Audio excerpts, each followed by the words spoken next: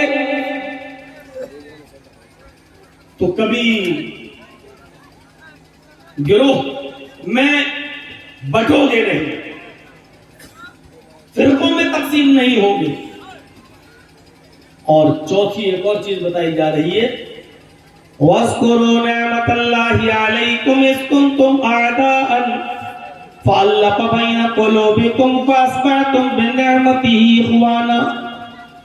اور تم اللہ کی اس نعمت کو یاد کرو، اور تم اللہ کی اس نعمت کو یاد کرو جو اس نے تمہارے اوپر کی ہے. اللہ کی اس کرپا کو، اس مہربانی کو یاد کرو جو اس نے تمہارے اوپر نشاور کی ہے. کیا ہے؟ اِذْ كُنْتُمْ أَعْدَاءً، کہ آپس میں تم ایک دوسرے کے دشمن تھے، آپس میں تم ایک دوسرے کے حریف تھے، آپس میں تم ایک دوسرے کے خون کے پیاسے تھے، آپس میں تم ایک دوسرے کو مارا کرتے تھے، قتل کیا کرتے تھے، ایک دوسرے کی نفرتیں ایک دوسرے کے دلوں میں تھی. 1400 سال پرانا وہ زمانہ، نبی اکرم صلی اللہ علیہ وسلم کی آمد سے پہلے، اسلام کی آمد سے پہلے اس زمانے کی طرف اشارہ کیا جا رہا ہے کہ تم اللہ کی اس نعمت کو یاد کرو کہ تم آپس میں ایک دوسرے کے دشمن تھے، ایک ایک روٹی اور ایک ایک بوٹی کے پیچھے ایک دوسرے کی گردن اڑا دیا کرتے تھے، معمولی بات پر تم جھگڑا کر لیا کرتے تھے، ایک دوسرے کے خلاف مورچے سوال لیا کرتے تھے.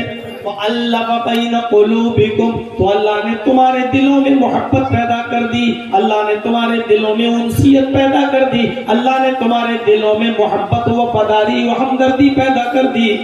فَأَصْبَحْتُمْ بِنِعْمَتِهِ، تو تم اللہ کی اس نعمت کے ذریعے، یعنی قرآن کے ذریعے یا اسلام کے ذریعے یا اللہ کی اس نعمت جناب محمد رسول اللہ صلی اللہ علیہ وسلم کی تعلیمات کے ذریعے آپس میں بھائی ہو گئے. اس طرف اشارہ کیا کہ پہلے تمہاری حیثیت کیا تھی، پہلے تم کیا تھے.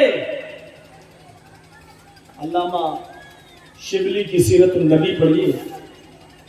ایک آدمی کی بکری دوسرے گاؤں کے سردار کے کھیت میں چلی گئی اور اس نے تھوڑی سی گھاس کھا لی.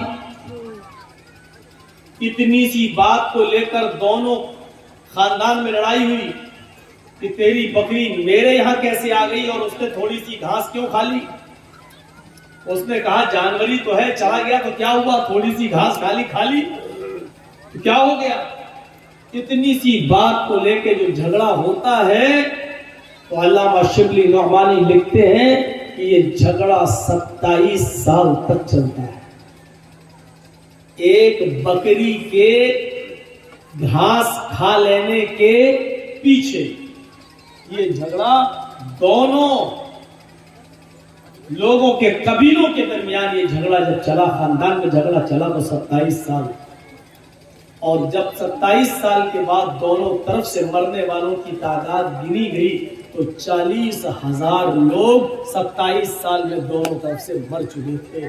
40,000 لوگ مر گئے لیکن جھگڑا ختم نہیں ہوا اس ایک بکری کی تھوڑی سی گھاس کھا لینے کے پیچھے. 27 سال تک جنگ چلی، 40,000 لوگ مر گئے لیکن جھگڑا ختم نہیں. اسی طرح اشارہ کیا گیا اللہ کی اس نعمت کو یاد کرو کہ تم آپس میں ایک دوسرے کے دشمن تھے، تم آپس میں ایک دوسرے کے حریف تھے، تم آپس میں ایک دوسرے کے خون کے پیاسے تھے. فَأَلَّفَ بَيْنَ قُلُوبِكُمْ، تو اللہ نے تمہارے دلوں میں محبت ڈال دی. فَأَصْبَحْتُمْ بِنِعْمَتِهِ، تو تم اللہ کی اس نعمت سے آپس میں بھائی ہو گئے. وہ نعمت کیا ہے؟ وہ نعمت یہ ہے کہ اللہ نے اسلام نافذ کر دیا. وہ نعمت یہ ہے کہ اللہ نے محمد رسول اللہ صلی اللہ علیہ وسلم کو آخری نبی بنا کر بھیجا اور نبی اکرم کی مقدس تعلیمات کے نتیجے میں تم آپس میں بھائی ہو گئے. یا وہ نعمت یہ ہے کہ تم قرآن کریم کی تعلیم کی روشنی میں آپس میں ایک دوسرے کے ہمدرد بن گئے.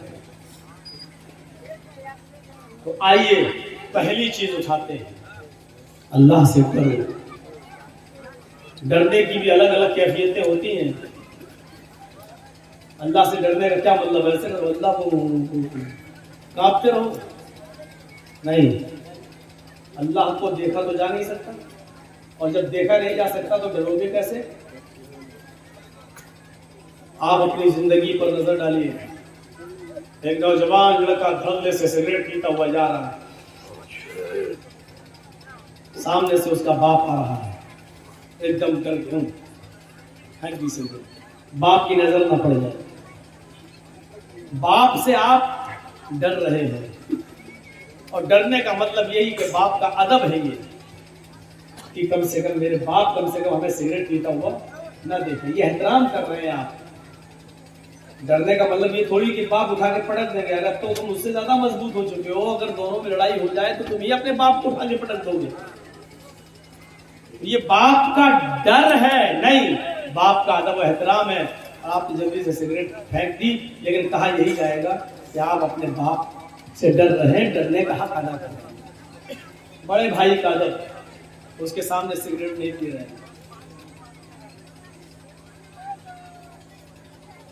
ہر چیز سے آپ ڈرتے ہیں. بہت سے لوگ آپ کو ایسے ملیں گے جو اس ممبر پہ آئیں گے، کرسی پہ آئیں گے، کھڑے ہوں گے، تقریر کریں گے جلسوں میں، اللہ سے ڈرو. اور کیا وہ خود کہتے ہیں میں اللہ سے ڈرتا ہوں، اللہ کے علاوہ کسی سے نہیں ڈرتا. یہ غلط بات ہے. آپ کو یہ کہا ہی نہیں گیا کہ آپ اللہ کے علاوہ کسی سے نہ ڈریں. اور جو یہ کہتا ہے میں اللہ کے علاوہ کسی سے نہیں ڈرتا، وہ خود ہی جھوٹ بول رہا ہے. ڈرنے کا مطلب یہ ہے کہ آپ ادب و احترام کو ملحوظ رکھیں. اچھا، اللہ کے علاوہ آپ کسی سے نہیں ڈرتے. اگر آپ کے سامنے شیر آ جائے تو آپ کیا کریں گے؟ خونخوار شیر آ جائے اچانک آپ کے سامنے، آپ کیا کریں گے؟ آپ بھاگیں گے. ارے جتنا ممکن ہو سکے آپ اپنے آپ کو بچائیں گے، بھاگیں گے. تو آپ نہیں ڈر رہے کیا؟ پھر آپ یہ کیوں کہتے ہیں کہ میں اللہ کے علاوہ کسی سے نہیں ڈرتا؟ اور یہاں اگر آپ سینہ تان کے کھڑے ہو جائے، شیر مار پنجہ میں اللہ کے علاوہ کسی سے نہیں ڈرتا، تو آپ سے بڑا کوئی بیوقوف ہوگا؟ یہاں آپ کو نہیں کہا جا رہا کہ مت ڈرو، ڈرنا پڑے گا شیر سے. اور ڈرنے کا مطلب یہ ہے کہ جتنا ممکن ہو سکے آپ اس سے دور ہو جائیں، ورنہ رام رام ستیہ ہو جائے. سانپ کو دیکھتے ہیں تو سانپ سے ڈرنے کا مطلب کیا ہے؟ زہریلا سانپ ہے، آپ اس کے منہ میں جان بوجھ کر انگلی مت دیجئے، ورنہ مارے گا ایک ڈنک اور ڈس لے گا، مر جاؤ گے. تو آپ سانپ سے بھی ڈرتے ہیں، اور اس سے ڈرنے کا حق یہ ہے کہ آپ اس کے منہ میں انگلی نہیں دیتے ہیں. گھر میں آگ لگ گئی، آپ آگ سے بھی ڈرتے ہیں. اور آگ سے ڈرنے کا مطلب یہ ہے کہ آگ میں جان بوجھ کر آپ جمپ نہیں لگاتے، کودتے نہیں ہیں، چھلانگ نہیں لگاتے. یہی اس سے ڈرنے کا حق ہے، یہی اس سے ڈرنے کا مطلب. آپ زہر سے بھی ڈرتے ہیں، زہر کو دیکھ کر کوئی بھاگتا ہے نہیں، لیکن زہر سے ڈرنے کا مطلب کیا ہے کہ زہر کو آپ استعمال مت کیجیے، کیونکہ آپ جانتے ہیں زہر کو آپ استعمال کریں گے تو کیا ہوگا؟ ختم. تو زہر سے ڈرتے ہیں. ڈرنے کا مطلب زہر کو آپ استعمال مت کیجیے، کھائیے مت، پیجیے مت. ان تمام چیزوں سے آپ ڈرتے ہیں، اس کے حق کے ساتھ. زہر سے ڈرتے ہیں، اس کو استعمال نہیں کرتے. آگ سے ڈرتے ہیں، اس کے اندر جمپ نہیں لگاتے. شیر سے ڈرتے ہیں، اس کے سامنے آپ چھلانگ نہیں لگاتے. سانپ اور بچھو سے بھی آپ ڈرتے ہیں، ان کے ڈسنے سے آپ دور رہتے ہیں، اس کے قریب نہیں جاتے. جس طریقے سے ان چیزوں سے آپ ڈرتے ہیں، اس کے حق کے ساتھ اللہ تعالیٰ نے فرمایا یا ایھا الذین آمنوا اتقوا اللہ حق تقاتہ، ایمان والو تم اللہ سے بھی ڈرو جیسا اس سے ڈرنے کا حق ہے. اب اللہ سے ڈرنے کا حق کیا؟ اللہ کو دیکھ کر بھاگو نہیں. اللہ سے ڈرنے کا حق یہ ہے، اس کا مطلب یہ ہے کہ اللہ نے جنت اور جہنم دونوں بنائی ہے، اس سے ڈرنے کا حق. اس کا مطلب یہ ہے کہ وہ کام کیجیے جو آپ کو جنت میں لے جائے، اور ان کاموں سے بچیے جو کام کرنے پر آپ جہنم میں جا رہے ہیں. ایسے کاموں سے بچیے جو کام کرنے پر آپ عذاب قبر کے مستحق ہو رہے ہیں، عذاب جہنم کے مستحق ہو رہے ہیں۔ اللہ رب العالمین نے جو احکام نافذ کیے ہیں ان کو بجا لائیے، اور جو نواہی جو منہیات سے آپ کو روکا اس سے باز آ جائیے۔ یہ اللہ سے ڈرنے کا حق ہے، یہ اللہ سے ڈرنے کا مطلب ہے۔ ٹرین چل رہی ہو، آپ ٹرین میں سفر کر رہے ہو، ٹرین میں آپ نے سفر کیا ہوگا، دیکھتے ہوں گے 3 سیٹیں ہوتی ہیں، ایک لوور، ایک مڈل، ایک اپر۔ آپ سفر کر رہے ہیں، آپ کی سیٹ لوور ہے، نیچے والی، بیچ میں ایک اور آدمی ہے جو لیٹا ہوا ہے، اور اپر برتھ پر ایک اور آدمی۔ رات میں گاڑی چل رہی ہے، رات میں آپ پیشاب کرنے کے لیے اٹھتے ہیں، ٹوائلٹ جاتے ہیں، باتھ روم جاتے ہیں، پیشاب کر کے آتے ہیں تو کیا دیکھتے ہیں کہ میری سیٹ تو نیچے ہے، لیکن مڈل برتھ پر بیچ والی سیٹ پر ایک آدمی لیٹا ہوا ہے، بے ہوش ہے، اور اس کی جیب میں 2000 روپے کے نوٹ کی ایک گڈی ہے، یا 500 کے نوٹ کی 500 کے نوٹ کی ایک گڈی ہے جو اس کی جیب سے باہر آ رہی ہے۔ آپ نے دیکھا ہے، ماشاءاللہ سب سو رہے ہیں، موقع اچھا ہے، پورا کوچ سو رہا ہے، اور بیچ والی برتھ پر لیٹے ہوئے آدمی سے 2000 کے نوٹ کی گڈی باہر آ رہی ہے۔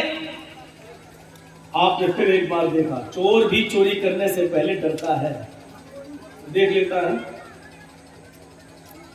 اور جو بندوق رکھ کے یا پسٹل رکھ کے کہتے ہیں نکال اتنا دیر بعد، یہ چور نہیں ہے، یہ ڈکیت ہے، یہ ڈاکو ہے۔ اب جیب سے نوٹ کی گڈی نکالنے سے پہلے بھی آدمی ڈر رہا، دیکھ رہا ہے، دیکھیں کوئی دیکھ تو نہیں رہا ہے، دیکھ لے تو فائدہ کیا ہے۔ آپ نے دیکھا کہ سب سو رہے ہیں، پورا کوچ سو رہا ہے، آپ نے ہاتھ بڑھا دیا، 2000 کے نوٹ کی گڈی نکالنا چاہ رہے ہیں، بڑھا دیا، لیکن نوٹ پر آپ کا کی پوری دسترس ہو گئی، پوری قدرت جیسی پکڑی نوٹ کی گڈی، اب بس کھینچنے والے ہیں۔ آپ نے سوچا ایک بار اور دیکھ لوں، کوئی دیکھ تو نہیں رہا ہے۔ اچانک آپ کی نظر مڈل برتھ کے اوپر جو اپر برتھ ہے اس پر پڑتی ہے، کیا دیکھتے ہیں کہ اوپر جو آدمی لیٹا ہوا ہے وہ آپ کی حرکت کو دیکھ رہا ہے۔ بتائیے اس وقت کیا کنڈیشن ہوگی ہماری اور آپ کی، یا جو بھی پیسے نکال رہا ہو اس کی کیا کنڈیشن ہوگی؟ آپ اب نکالیں گے نہیں، جیب میں گھسڑنے لگیں گے پیسے، اور اوپر والے آدمی سے کہیں گے بھائی صاحب دیکھو اس کا پیسہ نکل رہا تھا، میں اندر کر رہا ہوں، میں نکال نہیں رہا ہوں، میں چوری نہیں کر رہا ہوں، میں اندر کر رہا ہوں۔ یا دوسرا راستہ یہ ہوگا، چپ رہو، کسی سے کہنا نہیں، نصف لی و نصف لکم، آدھا میرا آدھا تیرا، اور کوئی ضروری نہیں وہ ایماندار ہوا نہیں مانا تو۔ تیسرا راستہ ایک اور ہے، وہ یہ ہے کہ آپ اس کو آدھا پیسہ نہ دیں اور نوٹ کی گڈی بھی رکھنا گوارا نہ کریں، آپ نکال لیں، لیکن ڈر ہے کہ اوپر والا آدمی شور نہ کر دے، اور شور کر دے گا تو پورے کوچ جو ہمارا سواگت کرے گی جو جوتے چپلوں سے۔ ایک راستہ اور ہے کہ نوٹوں کی گڈی لے کر چلتی ہوئی ٹرین سے ہم کود جائیں اور نیچے چھلانگ لگا جائیں، اور یہ رسک آپ لیں گے نہیں کیونکہ اس میں آپ کی جان جانے کا خطرہ ہے۔ بس 2 ہی راستے ہیں، یا تو نوٹ کی گڈی اندر کر دیں یا پھر اوپر والے کو لالچ دے دیں۔ جب ایک معمولی سا چھوٹا سا کام، چھوٹا سا گناہ آپ کرنے جا رہے ہیں، لیکن اوپر والے آدمی نے اس گناہ کے کرتے ہوئے آپ کو دیکھ لیا ہے تو چوری کرنے کی ہمت نہیں ہوگی۔ یہی اللہ سے ڈرنے کا حق یہی ہے کہ ایک مسلمان جب کوئی گناہ کے قریب جائے، شراب کی بوتل اس کے ہاتھ میں ہو، تو اس کے دل میں اور دماغ میں تصور آ جائے کہ ساری کائنات ہمیں دیکھ رہی ہو یا نہ دیکھ رہی ہو، لیکن اللہ رب العالمین کی ذات مجھے ضرور دیکھ رہی ہے، میرے ماں باپ مجھے دیکھ رہے ہو یا نہ دیکھ رہے ہو، لیکن اللہ رب العالمین کی ذات مجھے ضرور دیکھ رہی ہے۔ یہ تصور اگر ہمارے دل و دماغ میں آ جاتا ہے، میرے بھائیوں، شراب کی بوتل ہم چھوڑ دیتے ہیں، جوا کھیلنا ہم چھوڑ دیتے ہیں، بیڑی سگریٹ پینا ہم چھوڑ دیتے ہیں، ہر غلط کام کرتے وقت یہ تصور آ جائے کہ دنیا کی کوئی نگاہ ہم کو دیکھ رہی ہو یا نہ دیکھ رہی ہو، لیکن اللہ رب العالمین کی ذات تو مجھے دیکھ رہی ہے، یہ تصور اگر ہمارے دل و دماغ میں آ جائے تو ہم گناہ چھوڑ دیں، لیکن یہ تصور آنا چاہیے کہ اللہ کی ذات ہمیں دیکھ رہی ہے۔ یہ ہے اللہ سے ڈرنے کا مطلب۔ معاشرے کی اصلاح میں سب سے پہلی چیز یہ ہے کہ اللہ کا خوف ہونا چاہیے، اللہ کا ڈر ہونا چاہیے۔ اور آپ دیکھ لیجئے جب بھی نکاح ہوتا ہے کسی آدمی کا تو اس میں یہی آیتیں پڑھی جاتی ہیں، 3 آیتیں اور تینوں جگہ آمنوا اتقوا اللہ، آمنوا اتقوا اللہ۔ کیوں؟ کیونکہ انسان کی پوری زندگی اللہ سے، تم شادی تو کر لیے، ایک پرائی لڑکی اللہ کے کلمے کے ذریعے اب تمہارے اوپر حلال ہو چکی ہے، اس کا جسم یہاں تک کہ اس کی شرمگاہ بھی تمہارے لیے حلال ہو چکی ہے۔ اب ہر معاملے میں پوری زندگی اس کے ساتھ تمہیں رہنا ہے، تمہاری پوری زندگی تقوی کے ساتھ گزرنی چاہیے، اللہ کے ڈر کے ساتھ گزرنی چاہیے۔ ایک باپ نے اپنے لختے جگر کو 15 16 18 20 سال تک پال پوس کر آپ کے سپرد کر دیا، اور اللہ کے کلمے کے ذریعے آپ نے اس کو اپنے اوپر حلال کر لیا۔ اب اس کی پوری زندگی کے ذمہ دار آپ ہیں۔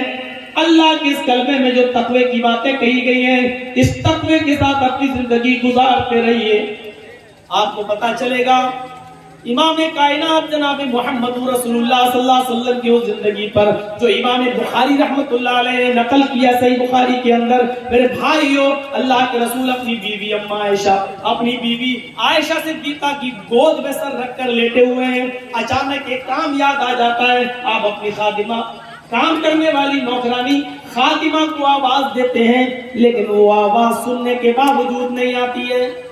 آپ نے 3 بار آواز دی لیکن وہ نہیں آتی ہے۔ اللہ کے نبی کہتے ہیں عائشہ دیکھو وہ کہاں چلی گئی۔ حضرت عائشہ نے حجرے کا دروازہ کھولا تو کیا دیکھتی ہے؟ وہ تو باہر ہی بیٹھی ہوئی ہے خادمہ، اور چھوٹے سے بکری کے بچے کے ساتھ کھیل رہی ہے۔ یہ واقعہ سنا رہا ہوں آپ کو۔ اس واقعے کو سننے کے بعد بڑی سے بڑی گنڈا گردی کرنے والے اور بڑے سے بڑے کرمنل مزاج کے آدمی اپنی زندگی کے بارے میں ایک بار سوچیں گے ضرور کہ ہماری حیثیت کیا ہے۔ امام کائنات جناب محمد رسول اللہ کا یہ حال ہے تو ہم جو ایک دوسرے کی ہم ایک دوسرے کی زمینوں پر جو ناجائز قبضے کیے بیٹھے ہیں، ایک دوسرے کے مال کو ناجائز طریقے سے قبضہ کیے بیٹھے ہوئے ہیں، ایک دوسرے پر ہم گنڈا گردی کر کے اس کی پراپرٹی زمین و جائیداد کو اپنے نام کیے ہوئے ہیں، ایک بار وہ سوچنے پر مجبور ضرور ہوں گے۔ چھوٹے سے بکری کے بچے کے ساتھ وہ لڑکی کھیل رہی ہے، وہ خادمہ کھیل رہی ہے۔ حضرت عائشہ نے کہا تمہیں محمد رسول اللہ نے 3 بار آواز دی، کیا تم نے نہیں سنا؟ اس نے کہا ہر بار سنا۔ اس زمانے کی لونڈیاں اور خادمائیں بھی کتنی سچی ہوا کرتی تھی، اگر وہ چاہتی تو کہہ سکتی تھی نہیں میں نے آواز نہیں سنی، نہیں آواز تو سنیے، پھر تم کیوں نہیں آئی؟ کہ میں اس بکری کے بچے کے ساتھ کھیل رہی تھی اس لیے نہیں آئی۔ حضرت عائشہ نے اللہ کے نبی کو بتا دیا کہ اس نے آپ کی 3 بار آواز سن لی لیکن نہیں آئی۔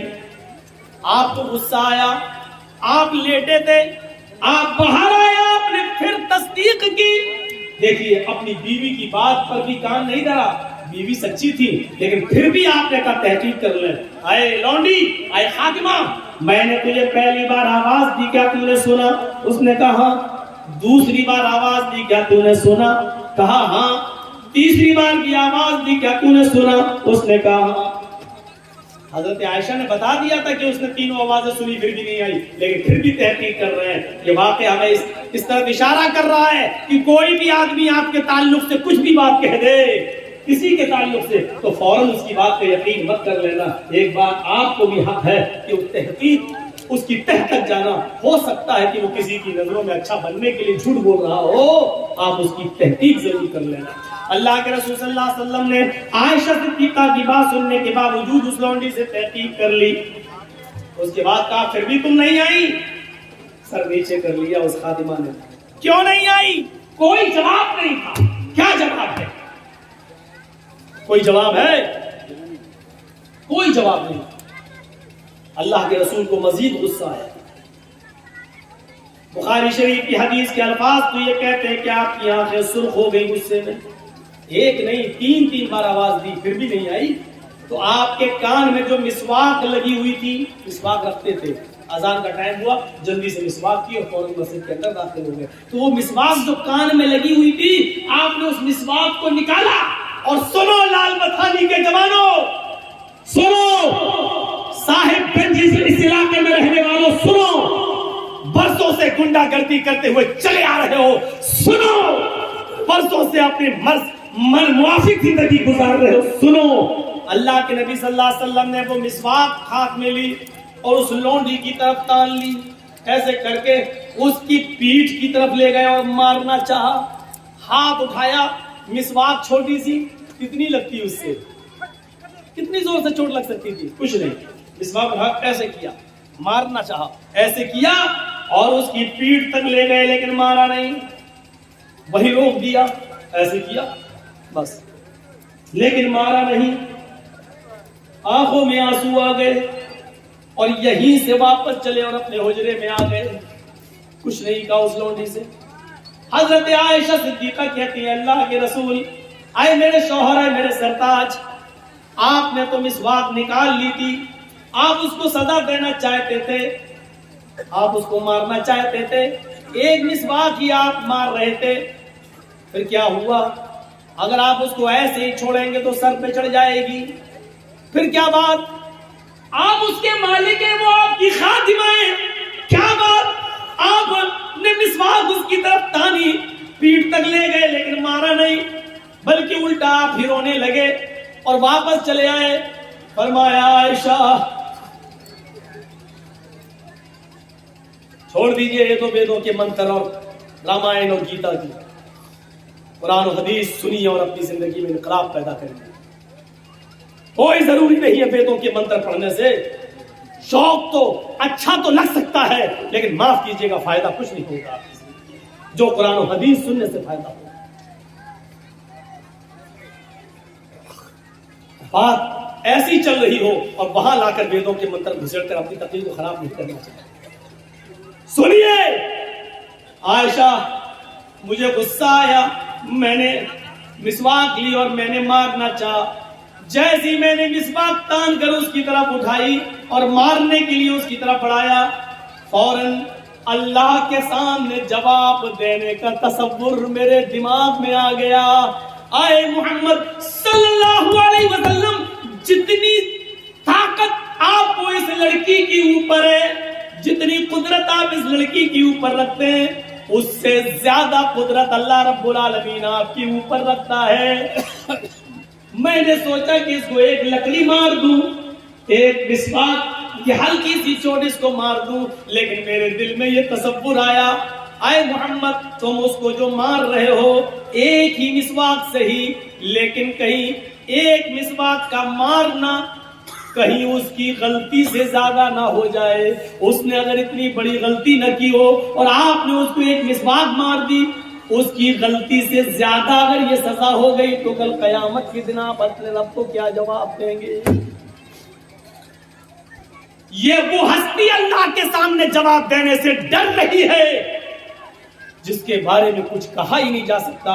جنت میں ایک مقام ہے، مقام محمود، اور اللہ کے نبی فرماتے ہیں فرض نہ جب بھی اذان ہو تو میرے لیے دعا مانگا کرو اور مقام محمود کا سوال کیا کرو، مجھے امید ہے کہ اللہ رب العالمین وہ کسی ایک بندے کو دے گا اور مجھے امید ہے کہ وہ مجھے دے گا۔